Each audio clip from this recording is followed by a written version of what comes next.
a lot of people don't realize that the risks, like for each cesarean, increase the more you have, like statistically. Everyone had warned me about the risks of VBAC, but nobody talked about the risks of a repeat cesarean. I think that birth was, in a way, harder to get over than my first, because I felt like after having one cesarean, I definitely wanted a VBAC, and there was like hope that I could just have the rest of my kids naturally. And like I said, I always wanted a big family. I knew I wanted like at least 3 or 4. But after having 2 cesareans, I was so bummed, because I was like, this is going to limit how many kids I can have. And again, nobody was talking about VBACs after 2 cesareans then, but I just realized after that whole thing that the doctors in the OB office, they might say they're pro VBAC, but they're not. They're pro whatever's going to be the safest and the most convenient for them, and the most predictable. I shouldn't say the safest, but the most predictable. And that outcome is more predictable with a cesarean. Hi, I'm Kayla Heater, follower of Jesus, wife and mother of 5 children, Christian childbirth educator and doula, and your host of the Surrendered Birth Stories podcast, where we share God-centered birth stories, evidence-based birth education, and our pursuit of surrendering our birth plans to God. Let's get started. Hey everyone, I hope your week is off to a great start. It has been a big weekend here for our family. Our daughter, our only daughter, did her very first Nutcracker performance, and it was actually 3 performances, but she saw her friend in it last year. She was so excited. She said, I really want to be in it next year. And so for the last 5 months, she has been working toward this, and we are proud of her. She's really, really pumped to be in it. So it's just been rehearsal every single night the week leading up, dress rehearsal the night before, 2 shows on Saturday, 1 show on Sunday. It was honestly a lot more involved than I realized when we got involved. But it was kind of too late at that point, and she's really, really happy and just very proud and excited to be a part of it. So that's the first time we've ever done anything like that. She's our oldest. She's almost 11. And so we've not really gotten into any kind of extracurricular type things much. So it was definitely a big change up for our family. But I think we're all ready to kind of breathe after Christmas and just kind of enjoy that downtime again. All right, review time. So I saw this review a couple months back, and I wanted to save it for today for a very specific reason. So this review is from Sarah. I'm pregnant with my 5th daughter, surprise, and scheduled for a 5th C-section this February. At the beginning of this pregnancy, I was diagnosed with a moderate to large hematoma and given a 50% chance of the pregnancy surviving beyond 12 weeks. I was in a dark place of dealing with the surprise of being pregnant again when I felt so complete and satisfied with my already big family, as well as the complications and health concerns my doctors were discussing with me. This podcast has helped me to surrender my fearful thoughts and trust the Lord to carry me through this 5th C-section, no matter the outcome. God has healed my hematoma in my 20th week, and I know He has big plans for this baby girl's life. Thank you for the encouragement and knowledge I have gained in listening to this podcast. I only wish I'd found it sooner so I would have had the courage and education to stand up for myself more after my 1st or 2nd C-sections.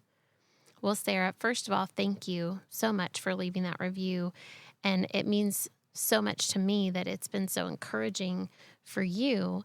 And I just want to tell you, you're not alone. And on our story today, we have another woman who has had 5 C-sections. So I really hope that you can relate in some way and be encouraged in some way and know that she's doing great and you're about to hear her story. That's why reviews are so important too, guys. It really helps other people hear these stories and find this show and be able to be encouraged and gain that education as they prepare for other pregnancies. So please, if you haven't left a review ever, if you've never left a review for this show before, please go ahead. Just take the 1 minute that it takes to scroll down and click write a review. and I would appreciate every bit of any word that you have to say about this show.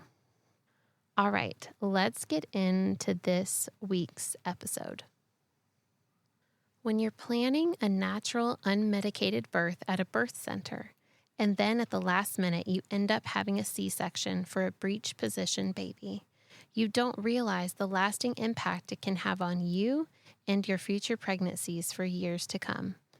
Emily, mother of 5, shares her stories today and has many encouraging words for moms out there who have either had a C-section or will be having a C-section, and how God is sovereign over it all. Well, welcome to another episode of Surrendered Birth Stories. I am your host, Kayla Heater, and I have Emily with me today. Emily, please take a second just to introduce yourself. Tell us about you and your life and your family, your day-to-day. Give us an idea of who we are talking to today. Hi, Kayla. Thanks for having me. This is so exciting. I was just really honored that you asked me to do this. And I'm Emily. I am married to my high school sweetheart, Dossie. We've been together. We're coming up on 11 years of marriage, but we dated for 5. So we've been together half my life. Um, we have 5 kids. We did miscarry once, so I feel like I am doing a disservice if I don't mention we also have a baby in heaven. But we have 5 that are with us here, Earthside. I'm a stay-at-home mom. I homeschool. Dossie is in the fuel industry, and then before that, he was a police officer. So his schedule has always been really sporadic. But yeah, just church life, homeschool life. I also run a homeopathy business and a young living business. So there's a little bit of work from home stuff that I do on the side, but that's essentially our day to day. We are outside a lot. We do a hiking group on Mondays. I accidentally kind of started a co-op. But I'm just of course I committed to this, but it's fine because we needed to be outside more. And I was like, well, whoever wants to come join us can come. And it just kind of went from there. So I don't know. That's my quick intro. My kids are 8 and under. So I have 5, 8 and under. That just to add a little bit more context. So the last 8 years have been very, very busy. Yes. And I don't think I even realized how crazy those small age gaps were until I looked at other people with large families. And I'm like, oh, your oldest is 15 and you have 5. And my oldest is 8. So I've literally been pregnant or nursing for 9 years. Mm-hmm. With a couple short life. breaks. It is a wild ride, but it's also really, really, really fun. Yes. Yes, it's a party all the time. Sometimes that party is a little bit crazy and we have to rein it in. But it's literally just chaos and it's fun. And we always wanted a big family. Well, now you definitely have one. Yes. We didn't always want a big family. It just sort of came upon us. I didn't know that. I thought that you guys always just set out to have lots of babies, and I feel like it's so natural for you guys. Nope, we were definitely on the 2 to 3 maybe. We'll see. Oh, we have a boy and a girl. Okay, I guess we'll be done. And okay, whoops. Okay, one more boy. Okay, and it just, it kind of spiraled from there. The Lord definitely directed and changed our paths from what we initially had in our minds. Yes. Well, but I'm glad about it. That's funny because we had a boy and a girl first also, or girl boy. And then 3 was a surprise. And I knew that I wasn't done at 2, but Dossie was very much happy with the girl and boy that we had. He was like, this is our perfect family. And I was like, I don't think we're done, but maybe a break. And there was not a break. And then, then after our 3rd, we miscarried. So I definitely wanted a 4th. And then 5 was kind of a surprise, but it's again, we always wanted a big family. And I mean, God plans every single one, none of them were a surprise to him. It just might not have been exactly the way that we timed it out or whatever, but super thankful. It's definitely cool to watch it unfold and to have watched you guys have your babies at almost all the same time. So y'all started a little bit ahead of us, but yeah, I think we started a couple years before you, and then our youngest is 13, 14 months now. So yeah. Okay, well let's get into your stories then. So take us back to probably 9 years ago. Yeah. What was that like getting pregnant for the first time? Yeah, so Kayla and I used to go to church together for anybody who is listening. So we were at Daystar in Greensboro then, and I know it's not called that anymore, but to me it will always be that. Um, Oh, we all still say Daystar often. okay, that's good to know. Um, yeah, so we'd been married like 2 years, and we decided maybe a little bit less than 2 years, but we decided like now is the time to start trying. It did take us a couple months, but it wasn't, anything wild. And then, like, shortly after becoming pregnant, I remember this, and this is why I said that we were at Daystar with you, because nobody knew that we were pregnant yet, but you somehow caught an inkling of something while we were at church one morning, and it was small group sign up. And you like grab my hand and you're like, Emily, you're taking this small group, this birthing class. And I'm just like, okay. And up to that point, the reason I share that is because I had never even like given a single thought to what I put in my body, how birth was going to look.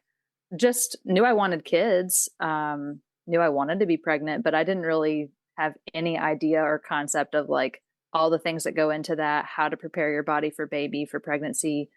Yeah, so that was like that class was just huge. And so you're a huge part of that because you invited me. That was like with the doula group that you were with at that time. And that class just changed a whole lot for me because it was my first look into kind of the natural world, the crunchy world, which is hilarious to say because all the stuff I do now is like I'm just on this whole other place in my journey as a mom and like with all natural lifestyle type things. But at that point, I'd never thought about what I put in my body. She had us like journal about different foods. And I was like, oh, maybe added ingredients, maybe these aren't that great. And it's literally part of like my story of how I found homeopathy because the person giving the class said, give your baby Tylenol, they'll be fine. And I'm like, why would Tylenol not be fine? And just these things that I had never thought of that were seeds planted in my head. And one of those was I just always assumed I'd have like a traditional hospital birth with an epidural. Like, I guess that's just what, I don't know, that's just what you do. And then throughout that class, I started to think, well, maybe I don't want the epidural. Maybe I want to do this naturally. And then I felt like it was really a calling and that the Lord really put me there in that class and in that headspace for a reason. Like, I really felt called to a natural birth. And nobody in my circle was talking about birth centers or home births or like any of that. And so Dossie had just gotten his job as a police officer in Rock Hill during this pregnancy. So, pregnant for the first time. He's living in Columbia, South Carolina. I'm living in Greensboro. We're like seeing each other sometimes on weekends and going to this class when we can. Like I was there, but he would come in when he could. And then so I knew that we were going to have to transfer like my pregnancy care from Greensboro to Charlotte, where I was going to have the baby because we'd be living in Rock Hill by the time Callie was born. So what I did was I found a birth center in Charlotte and I started to do my appointments there. And it was just amazing. Like the care from the midwives, it was so different from anything I'd had at the OB offices before. And just like really excited and looking forward to this amazing birth with like the tub and like of course the birth center is just gorgeous and they have the rebozo scarf things, they have like all these cool pain management tools and I was just really really excited to deliver there. And again, I felt like the Lord put that on my heart for a reason because there was no part of me that would have ever sought out that type of birth prior to becoming pregnant. And even everybody in my close circle was like, what are you doing? You're going to Charlotte to do what? You're gonna like, is there a hospital nearby? And it actually was right around the corner from a hospital, but it's just really funny to think about how that unfolded. And so we moved when I was 36 weeks pregnant. So still going to the birth center for all of my appointments, seeing the midwives. So of course it's all very non-invasive. Like they didn't do cervical checks, very few ultrasounds, that type of thing. And I was like 39 weeks and 5 days and went in for an appointment. And the midwife is, feeling my tummy and she's like, this feels wobbly up here. This feels like a head. And I was like, okay, what does that mean? And she's like, do you mind if I do a cervical check? Because I think that she might be breech. And so I said, sure. And she confirmed that there were feet there. And, she wanted me to go in for an ultrasound at the OB that was nearby just to like confirm the breech position. But so we did that. She was breech. And again, I'm like 2 days away from my due date. And so they're like, well, there's a chance that she could turn, but the birth center was not going to take me as a breech birth. They didn't do that. They had really strict guidelines about what they could do. And so I would be looking at a hospital birth, and the doctor that I met with at the OB office, someone I've never seen before, right? Because I went from my OB in Greensboro to my birth center midwives to now at almost 40 weeks pregnant, I'm seeing this like stranger OB in Charlotte. And he was like really old school. And he's just like, listen, you can do everything you can to get baby to flip over. But if she doesn't, I don't recommend you trying for a natural labor. Just this being your first birth. Like if you were my daughter, I would not want you to risk that basically, because I didn't have the advantage of like her head pushing on my cervix the whole time. So he's like, I think that your best option, if she doesn't turn, because she might flip over. But if she doesn't, I think your best option, your safest option is a C-section. When she was born, it was revealed that she actually had been breached the whole time. Like they could tell by how her hips were and stuff. And so at this point, like my whole pregnancy had been great. I loved being pregnant. I worked the whole time. I was a teacher then. I just really enjoyed the whole thing. But then all of a sudden it was like chaotic. And so we did all these things to try to get her to flip over. But so we went into the hospital with this stranger OB guy at 40 weeks on the dot and tried to do the version where they try to turn baby from the outside. That was terrible. I don't recommend. Not at 40 weeks. I think maybe it's not terrible if you're like not as pregnant, but she was fully baked. And she did not flip over. And they had called me the day before and said, well, since you'll be at the hospital, do you want to just schedule a C-section? And, if you have the version and she doesn't turn, then since you're there and you're 40 weeks, we could just go ahead and do the cesarean. And I'm like, sure, I guess. I just didn't know what to say. It was like all of a sudden this beautiful pregnancy was like completely out of my control, and all birth is out of our control. But it just felt like all these things that I had not prepared myself for, I was like fully prepared with my birth pain management techniques and my stages of labor. And I like was so ready and excited for that. I knew I wanted to give birth in the water. And then all of a sudden it was just like, oh, you want to schedule this? You want to do a C-section? You want to have an ultrasound? You want to do this? Like this version thing that you've never heard of. It was just wild. So yeah, she didn't turn. They started prepping me for surgery. That whole like time frame of that morning is like, I felt like it was an out of body experience. I felt like it was happening to someone else. I'm gonna cry because I don't talk about it a lot. And it was just like I was hovering above the OR and like there was me. Um, sorry. It's okay. I didn't expect to cry. Um, it was just so different from everything that I wanted. And nobody was talking about birth trauma then. So like took me years to process all of that. And she was healthy and beautiful and perfect. And I was so thankful. But the whole like recovery was really hard. It was nothing that I had expected. And um, just felt like really incapacitated. Like nursing was hard. I couldn't do anything for myself. So that was a lot. And then it was like all these people around me started having babies too, and they were all getting like their perfect births. And I was just like, gosh, this like major thing just happened to me and I can't process it. And I am so deeply grateful that she's here. And because when you have a C-section, everybody's like, oh, well, you're fine and the baby's fine. And like, that's what matters, right? That's what matters. And of course, that's the most important thing is that we're both healthy and safe. But I think I feel differently about my cesareans than a lot of people do. A lot of people are like okay with theirs because it was an emergency or they elected to have one, but it was, like I said, it was so different from what I had planned. And this like birth that I really felt called to, I felt like I'd been robbed of this, like this birth experience. And not just because this is my ideal experience, but because that's really how I believe that babies are meant to come into the world.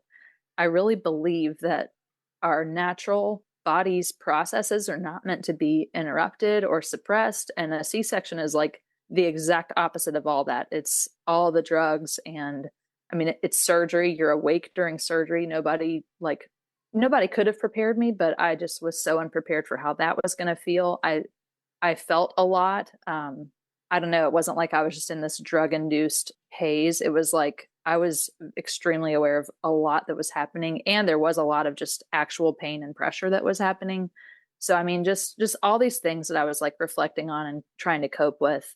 And I just kept on like talking and talking about it to like anyone who would listen, or not talking about it because I didn't want to like overshadow their birth experience with my story because I didn't have a good birth. And like, there were just all these things. And I was listening to a podcast. This is like when I first found podcasts, this like first became a thing. But I was listening to this woman who had lost a child, and I'll just never forget this. She said, I can be angry and shake my tiny dust fist at God and say, why did you let this happen? Why did you let this happen? And of course I didn't lose a child in that birth, but I still felt that like, God, how could you have let this happen when you called me to this natural birth? And she said, I can shake my tiny dust fist at him and ask why, but he doesn't always answer with why, but he does always answer with who. And I just had so much peace when I heard that. That was like balm to my soul. And that was where my healing started, with that birth, with that entire birth story, because God had been with me the entire time. He had never abandoned me. He was sovereign over every minute of it. And even though I didn't think that it was best, or like still really don't, and I'll go into like all of my births, it's I don't believe that a C-section is the best way for a baby to come into the world, but nothing passes through his sovereign hand without him knowing. Like he's there with us the entire time, no matter how our births look. Sorry, I'm just getting really worked up now. That's okay. It is, I mean, to me, the most emotional thing we can talk about. It is. And that was part of my healing too, is that realizing that no matter how your birth looked, it's deeply important. It's like it was okay for me to grieve that experience, and I didn't have to just like feel like I was being ungrateful or feel like I should be getting over it faster. Like birth is one of the most profound experiences of a woman's life. That's not to say it's the ultimate experience, but we never forget our births. We never forget the days that our babies came into the world, the people that were around us, like those little details we remember forever.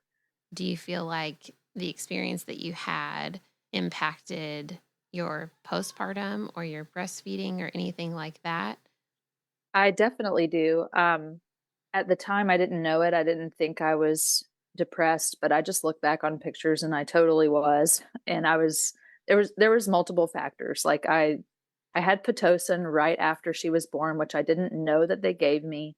They gave me that without my consent. And so it was like hard cramping pain all day after the surgery. They put me on this like liquid diet for the first 24 hours, which never should have been a thing. They were like, I was very much treated like a surgery patient and not as a mom. Like in hindsight, then I didn't really realize that until I had other kids. But for a breastfeeding mom, it's like absurd that I couldn't do anything but drink water for 24 hours after she was born. She was passed around like a football because she was the first grandchild. So it was like all these hunger cues that I was kind of missing. So I think all of those things led to like a hard emotional beginning for me and a hard start to our nursing journey. We did eventually get it. We saw a lactation consultant when she was about 2 weeks old. I wish I hadn't waited that long, but she was born August 18th. So it was like kind of around Labor Day when we were realizing nursing is not going well. I'm not supposed to be sobbing through every feeding. Like I always joke that the burp cloths in the beginning are not for the baby, they're for the mom because all the like postpartum emotions, you just need that like that nearby cloth to blow your nose or cry into it or whatever you got to do. Clearly, waterworks. I should have a burp cloth nearby. Um, but yeah, so nursing was hard. We did get through it, and that was like I really clung to that because I'm like, well, I didn't birth my baby the way I wanted, but I am going to breastfeed this baby and like just believe that that's, there's some healing in that to be able to feed her the way that I had planned to. And then I went back to work when she was 10 weeks old. Like I said, I was a teacher then, and my commute from where we were living to where I was working and daycare, all of that was like an hour and a half that I would spend in the car. So that was really hard. And just again, some things that I had never thought about before or considered that now I'm so different in my stance on this. But I just began to understand over that year that babies and moms really should not be separated for the first year of life. It's so sacred, especially when you're on that breastfeeding journey. Like I was trying to pump, I was putting so much pressure on myself to work and be a mom and pump and like figure all this out as a first time mom. And like I said, Dossie had started a new job. He was a police officer. So his schedule was wild. I mean, it was just, I look back on that time in my life and I'm like, wow, there was a dark cloud over me that I didn't even realize was there until I was out. And that's kind of a separate story, but basically I felt called to become a stay-at-home mom after my second was born. It was like the Lord showed me that there was a cloud over me and showed me that I was just sad. Like I was missing my babies. I was not supposed to be pumping and and I'm not a good pumper. I don't pump a lot. So it was like that was very stressful and depressing in and of itself because I was always like, oh, I can't make enough, can't make enough. And I started really praying about like him providing a way for me to stay home when Bubba was about 6 months old. And then I did. And then we got pregnant with Cameron. So, I mean, it's just this kind of whole journey of the Lord showing me like, here's another little step. Here's another little piece into like the next thing that I'm calling you to. And so I do think it affected my postpartum and just that whole first year. And like I said, when I heard that podcast episode about like God answering with who he is, he's always faithful to remind us of who's holding us, who planned our life for us, who planned our births, who planned our children that we would have. And just keeping that at the forefront has been a huge part of my journey as a mom. As with births, with each kid that we've had, just like reminding myself that he's sovereign, he's faithful, and he's just so good. He shows up again and again.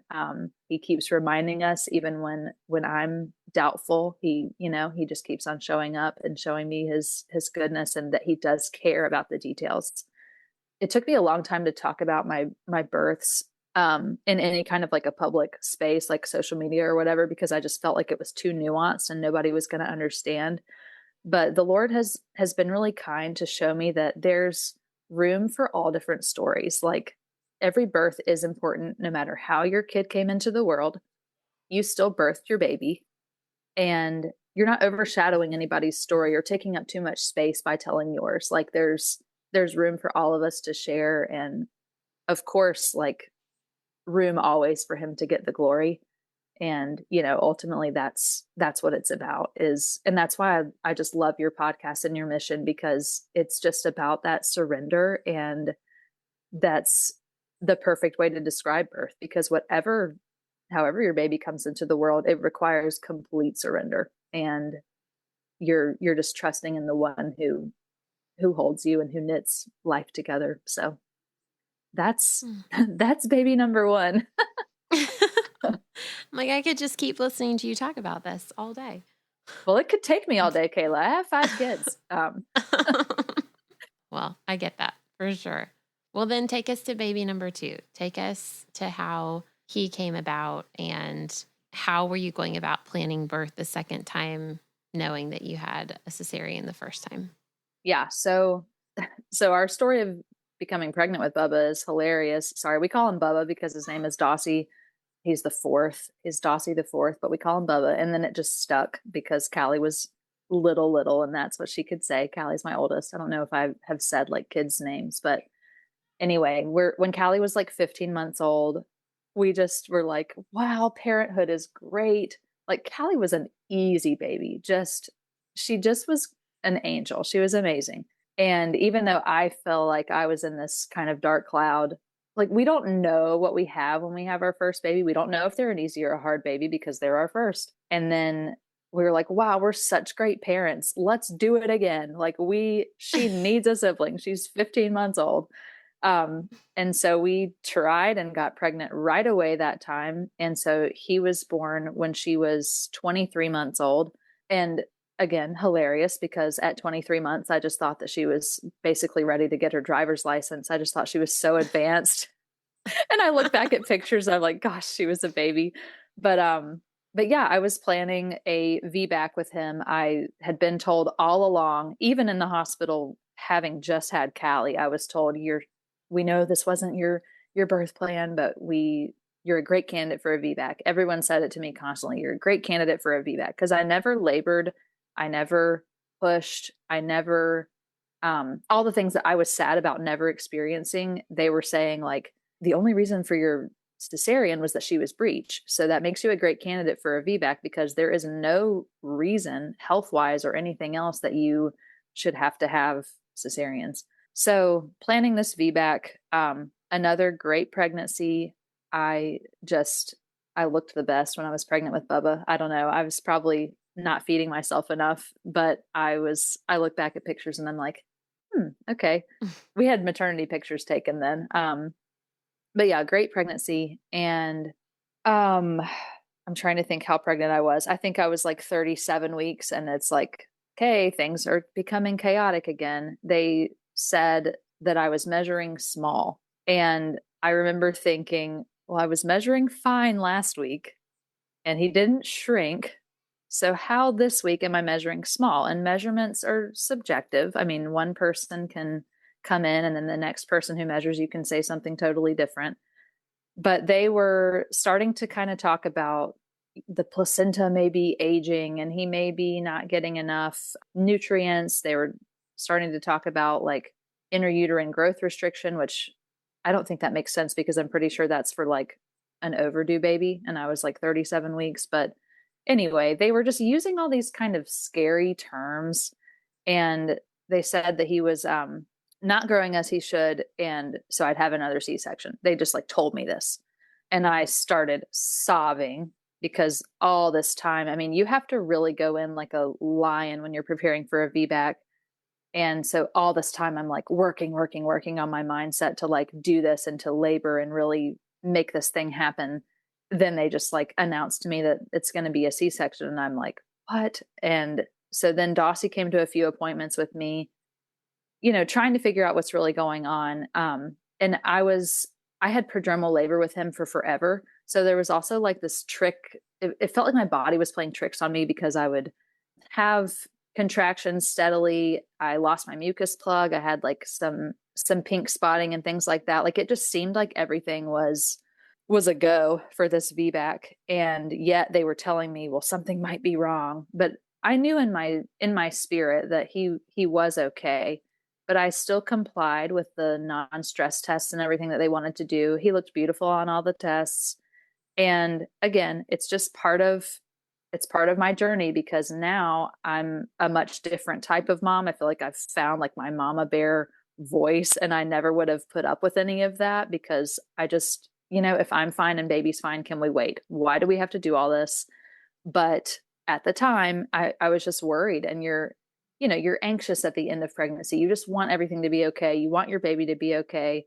The doctors are in some ways liable for what happens to you. So they're also trying to cover their tracks. And I think I'm just very like jaded about OB care because I've just seen how they really don't have all the information. They don't have the full picture. Birth is very mysterious and it's hidden, and like what's going on in the womb is unknown. So they're trying to do the best with the information they have to make sure that you and baby are healthy.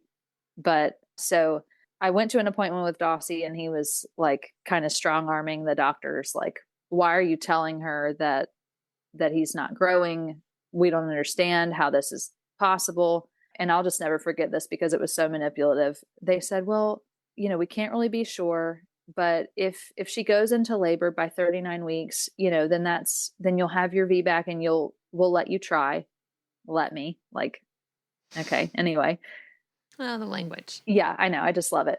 And if you don't go into labor by 39 weeks, then it's just going to be God's plan for you to have another cesarean. They said that to me, that it was going to be God's plan. And just looking back, I just see how manipulative that was. They knew that I was a believer, and I think that the OB who said that to me is a Christian, but just was young and used that to kind of say, we're going to put a timer on you, and if you don't go into labor by this timer, then the safest option for us to like CYA is going to be another cesarean.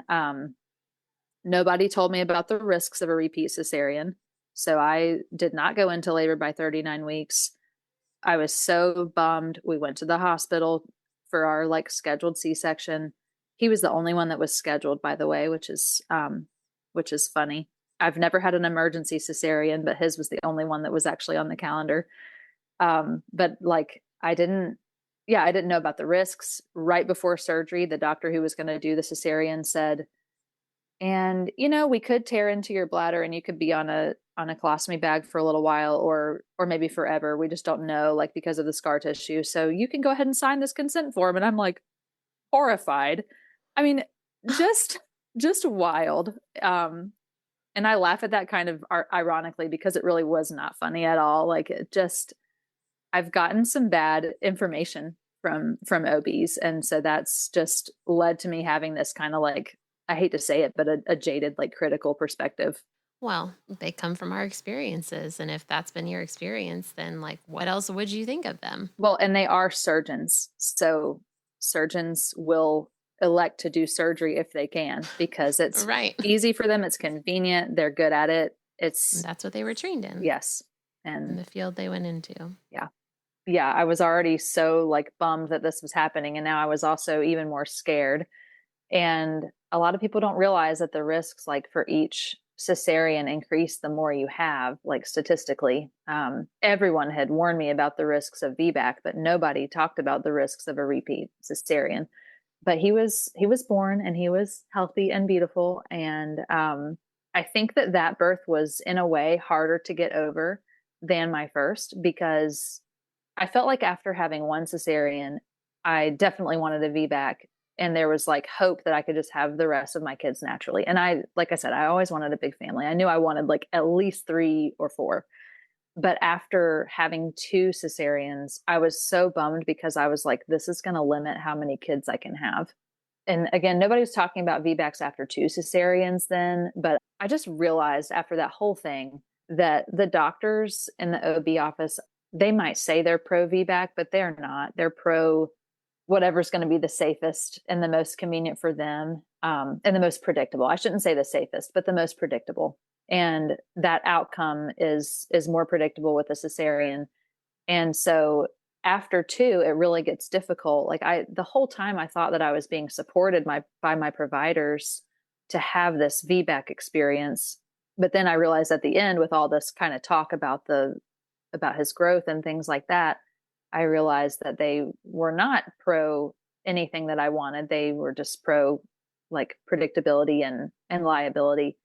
And he was small. He was 6'2". He was the smallest out of all my babies. Not abnormally small. That's still on the range of normal. But for, to be born at 39 weeks, and I say evicted because he was just born too early. He was little. He spent like the first 6 weeks of his life asleep.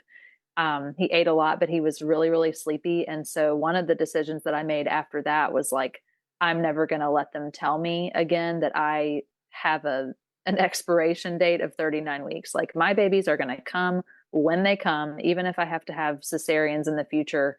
I'm not letting them evict them early, because it was just like kind of pitiful to see how little he was. We had to do all these extra tests and things with his like blood sugar. But anyway, I do think that one was in a way harder for me to get over, because I felt like my dreams of ever having a VBAC or having home births, like that was just over. And with Callie, I wanted a birth center birth. And then I was pretty set on the rest of them being home births after that. And with Bubba, he was supposed to be a hospital VBAC. And then I wanted home births from that point on. And it's just with all of my births, I just go back and forth with like, did I do the right thing? Did I make the right decision? And I think that's why I've beat myself up so much about his, because I just wish that I wouldn't have caved. I wish that I never would have listened to the things that they were scaring me with. But like I said, you're anxious. You're at the end of your pregnancy. You don't know what's going on either. And my intuition was telling me that everything was fine, but I was also hearing this scary language from the OBs, and I just felt like I was doing the best thing. And I kind of already talked about his postpartum. Like I was again under a black cloud a little bit, pumping at work. I also took 10 weeks off with him, which was good. But yeah, just starting to believe that babies and moms should not be separated that first year. And like the Lord really showing me, I have something different for you. And I had always just thought, I'll teach, my kids will be in daycare. You know, this is the life that I'm called to. And the Lord just started to show me, now I have a next calling for you. It's not that I wasn't called to teaching. It's just, here's the next calling. Just to clarify, so then did Yeah. you end up coming home at, you said, I feel like you said around 6 months when Bubba was 6 months? When he was 6 months old, I started praying about it. And so when he was right about to turn 1 is when the school year ended. And then that was my last year. Okay. So you Yeah. made the decision not to go back. Yes. So that whole year of him being a baby, I was still doing the pumping at work thing and now had 2 kids in daycare. But after that school year, I didn't go back. And he was not quite 1. So I decided to be a stay-at-home mom. And like 4 months after that, we got pregnant with Cameron. And the timing of that is just hilarious because literally Callie and Bubba are 23 months apart. Bubba and Cameron are 23 months apart. It's like, okay, God, funny. And we got pregnant with her at a real low in our marriage and in life in general. And she was also a COVID baby. So during her pregnancy, ironically, I was not really seeing the OB that often because people weren't going into the office unless they had a high risk pregnancy or an emergent situation. So because I was low risk, I think I had like my anatomy scan, and then I don't think I saw anybody maybe the rest of the pregnancy, like from 18-ish, 20-ish weeks. I don't think I saw anybody until I had her. And so during that time, I was still praying about, okay, VBAC, or should I just do the repeat cesarean? Like what's going to be emotionally easier? What's safest? You know, should I search for a provider who would do the VBAC after 2? They did tell me at my 12-week appointment with her, we don't do VBACs after 2 cesareans. We started to see too many dead babies. You'll have another C-section. They literally said that to me in the appointment. I mean, just anytime someone says dead baby, I'm like, bye. That was the last conversation I'm ever going to have with you. Like, yeah, I won't see him again. Yeah.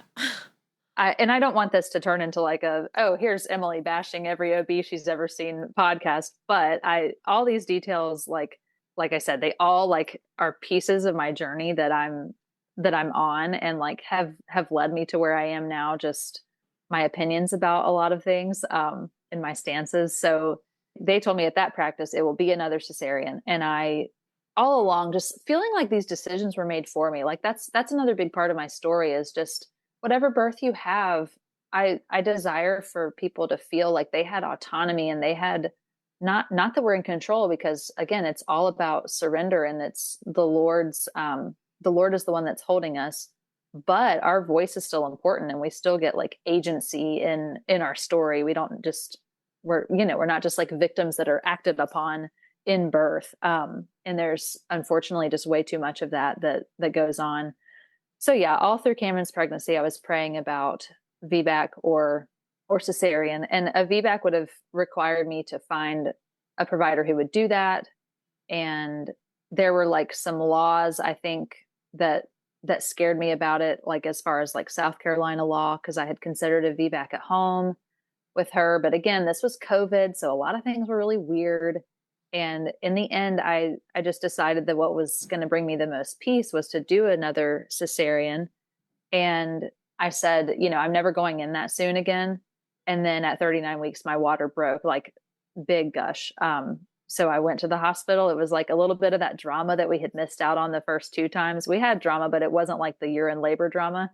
And so that was kind of exciting. Like, oh, I have to pack a bag. I have to call somebody to like come and be with the kids. We hadn't had to do that with the other two. So it was like a little fun. And then I got to the hospital and they're like, well, do you want to try for a VBAC? And I'm like, what? This whole time y'all have told me that I couldn't. And now we haven't talked about birthing techniques in like 4 years at this point. So, I mean, I'm in labor, like active labor. I actually believe that I was in transition when by the time I was through triage and everything with her.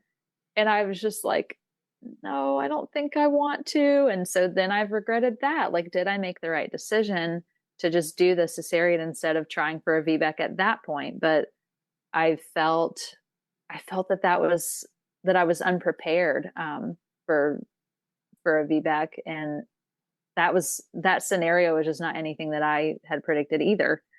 And yeah, with Boston and Hazel, number 4 and number 5, what I did was, again, I don't want this to be like a bashing an OB thing, but I was so fed up with all the bad information that I had gotten that I just decided, I'll go in for like my ultrasounds, but I'm going to seek pregnancy prenatal care with a midwife and just do that with like a home birth midwife. It'll be non-invasive. It'll be better care. Honestly, I got a lot more like personalized care. They actually talked to me about nutrition. They actually talked to me about what was in my urine samples and like things to watch out for, and how to prevent GBS, a positive result, and like just all these things that the OBs never talked to me about. And so I sought that out with number 4 and 5 and did my prenatal care and postpartum care with a home birth midwife, but I still went in and had a cesarean birth. And I just waited until I was in labor with Boston and Hazel and then went to the hospital. And I was on record as a patient there because I'd had like my ultrasounds at, early on and then again for an anatomy scan. But people always ask me like, oh, the OBs just let you do that? They didn't want you to schedule it? And I'm like, they don't let me do anything anymore. Like they're going to see me when they see me.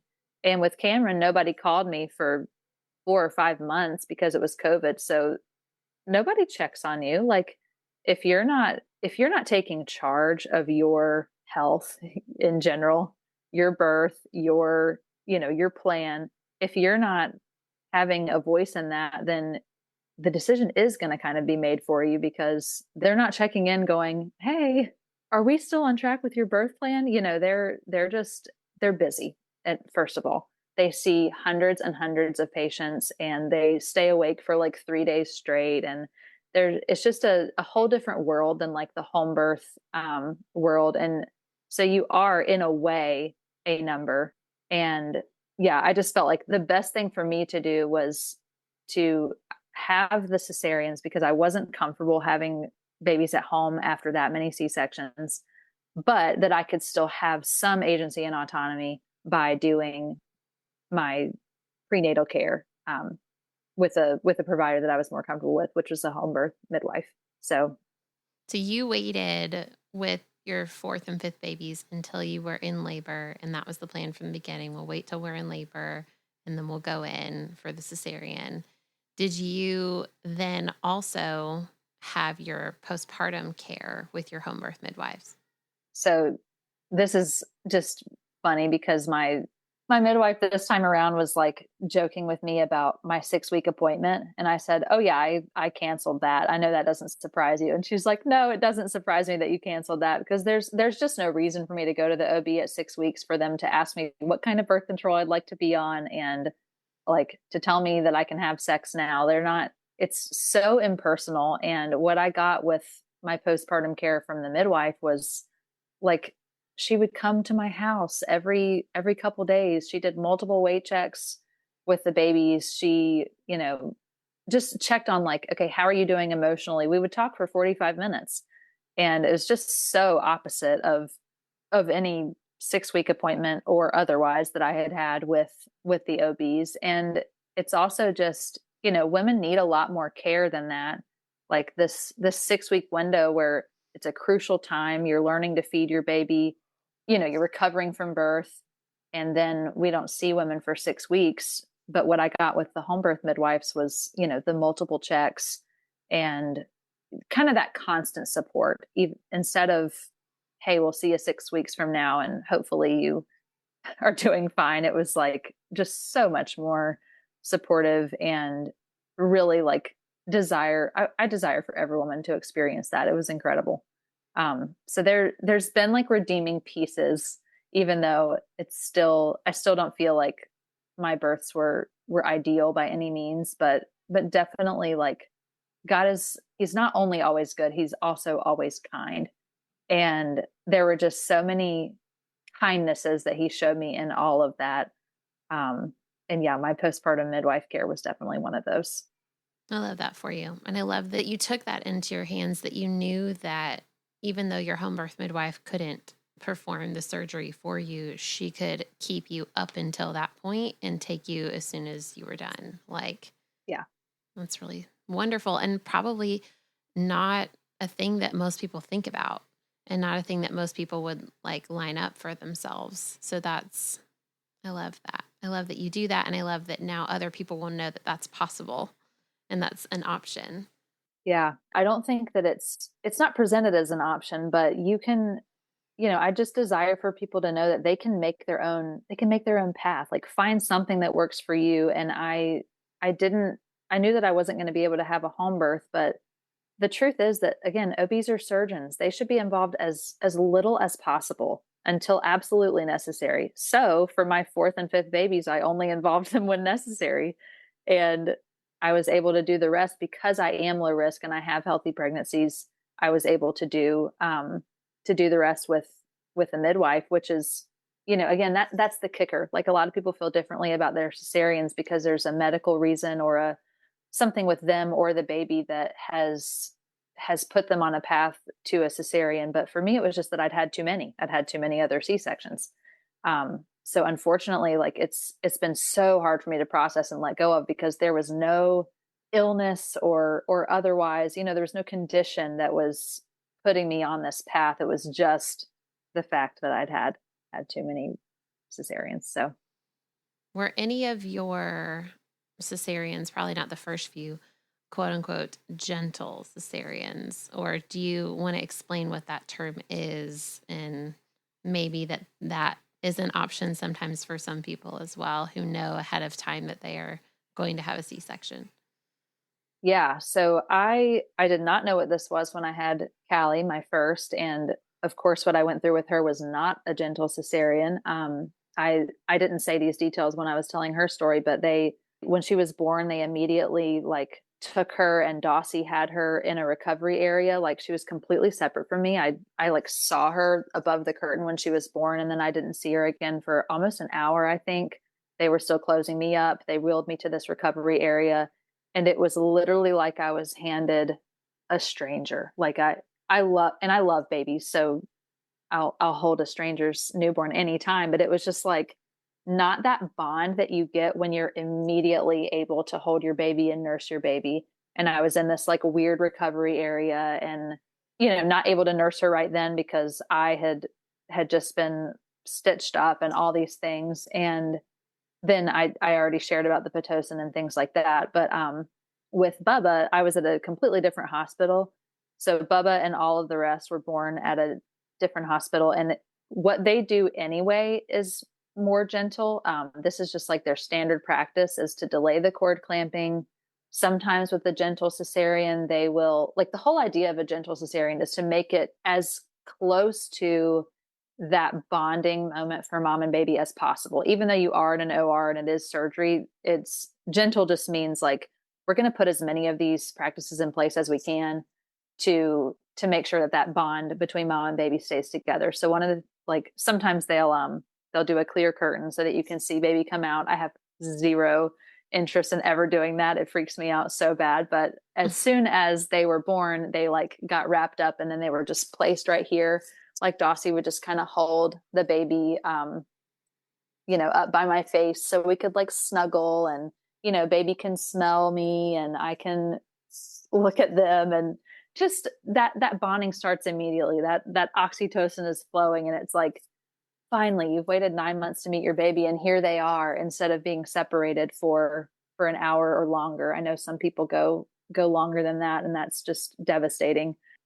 And yeah, the delayed cord clamping. What else? They never. I mean, with Bubba and the others, we were never separated. Mom and baby were never like.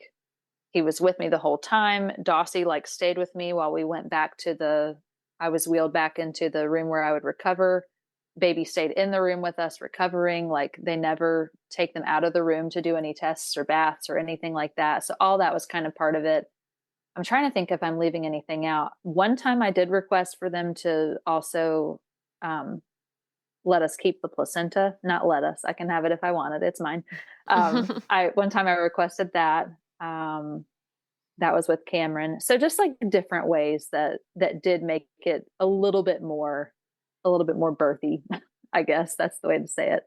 And things that people can request are like low light, not recording the birth for teaching purposes, not having students in the room. Some people even request like that the OBs not talk unless it's to the mom, or that I'm not really sure how they would do that because they have to talk to each other while they're doing certain things in surgery, but not having like casual conversation about their vacation in the middle of your birth. right, which is what I experienced with Callie. I'm pretty sure they were talking about some kind of sporting event, and I just thought, oh my goodness, this is another day at work for them, and I am literally laying here spread eagle under bright lights, and they are just casually having a conversation. And yeah, you can have like different music played in the OR. Just again, the delayed cord clamping. I've said that like 3 times. I'm sorry. I'm trying to like No, remember all you're the okay. things for a cesarean that you can request. But yeah, the hospital that I've delivered at has done a really good job of treating you like a mom and not a surgery patient. And I know I said that with Callie, but it wasn't until I had Bubba and all the rest that I realized, wow, what I went through with her was not that is not the norm, and it's not what the standard should be. Like, the even just the same nurse stays with you the whole time, like prepping you for surgery, stays with you for like 2 hours afterwards, is checking on you, is checking on baby. Just that one consistent person being there for the mom, even that is so important. And it feels a lot like having a midwife that's there with you, or having a doula that's there with you. Yeah, just like that one support person. So I saw a video, I think it must have been on Instagram, like a reel the other day of a mom who had just had a cesarean, and I guess it was midwife or someone brought the baby right around to her and put the baby face to face. So like the baby's face was yeah. laying on her face and the baby was smiling. Oh, I was like, oh my goodness, this is like they've got to be just like a couple of minutes old. And this baby was smiling once they got on mom's face. It was like the sweetest thing. Oh my oh my goodness. gosh, that's precious. Yeah, I loved being able to like just have them. I mean, we were basically cheek to cheek, even though, I mean, if you can picture, like, their head was next to mine, but their body is going the other way because Dossie was like kind of holding them up Yeah. to me. But like both boys were immediately trying to nurse, like their cheek was on mine, and they were just like rooting around. So Hmm. that was really cute. And, just seeing what they look like, seeing, smelling them, just all the things that, like I said, you just wait so long for it. You've waited 9 months to hold this bundle. Hmm. Well, as we wrap up, do you have any advice or anything that you would say to moms out there who know that they're going to have a C-section, or to any moms about anything, any pregnant moms? What would you say? Well, I finally shared my story, and I had so many people say, "Oh my gosh, thank you for sharing. I've had a similar experience." And when we believe that we shouldn't share, or that our stories are overshadowing somebody else's, we're also, I mean, not only are we like not giving God glory where he could be glorified, but also we're potentially robbing somebody else of the experience to feel like, oh, now I'm heard because she went first, or now, I can relate to this. So now that person, their healing journey begins. I mean, there's just so much that we can benefit from that. So anyways, I had posted like some affirmations that I just wanted to share that helped me move on. So I don't know if I would call it advice, but it helped me, and maybe by reading it, it'll help somebody else who's listening. So one of them is, well, the first one was that God doesn't always answer with why, but he answers with who. The next is, I made the best decision I could with the information I had at the time. And there's no right or wrong way to give birth. So whether you had a C-section, you delivered vaginally, you had drugs, no drugs, hospital, home birth, you birthed your baby. You you delivered. You had to fully surrender to bring that baby into the world. And then this one has helped me a lot, which is your baby's birth, while deeply important, is just one day of their beautiful life. You get to enjoy them for the rest of their life. So our births are meaningful and they are deeply important and we remember them forever, but it is just one day. And that in a way helps me move on and it helped me heal because I don't have to just let that like overshadow the rest of the beautiful time that I have with them. I get to enjoy them grow up. And even if the Lord were to call one of my children home early, like I still enjoyed them for their whole life. Do you know what I mean? Like Yeah. um we have to hold things with open hands, and they're given to us for a time. We don't know when that is, but we get to enjoy them for all of that time. It's not just their birth.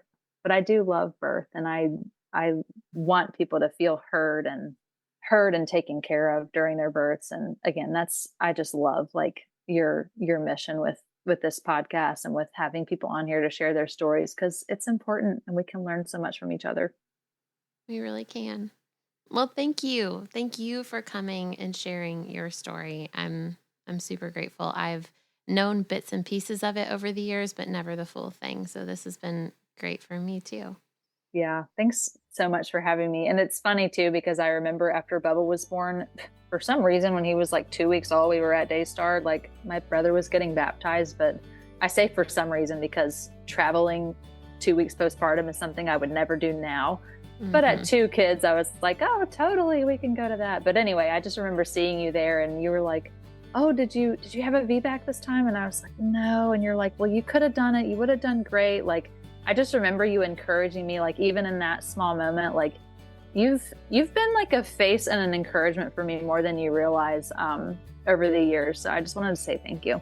Oh, well, I didn't know that. So that is wonderful to know. Yes, God has used you for sure. Thank you so much for listening to today's episode. You can reach me at Surrendered Birth Services on Instagram or email me at contact@surrenderedbirthservices.com. Be sure not to miss an episode by hitting the follow button. Also, we'd love for you to leave a written review of the show so that more people's births and lives can be changed by the love of Jesus and the empowerment of accurate birth education. If you really enjoyed this episode in particular, please take a screenshot of it and post it to your Instagram story, tagging Surrendered Birth Services. If you would like to be a guest on the Surrendered Birth Stories podcast, please click the link in the episode show notes to fill out your interest form.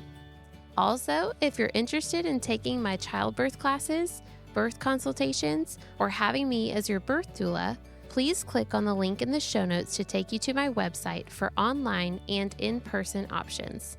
Just as a reminder, this show is not giving medical advice, so please continue to see your personal care provider as needs arise. We hope you have a great week, and remember, learn all that you can, make the best plans, and then leave it in God's hands.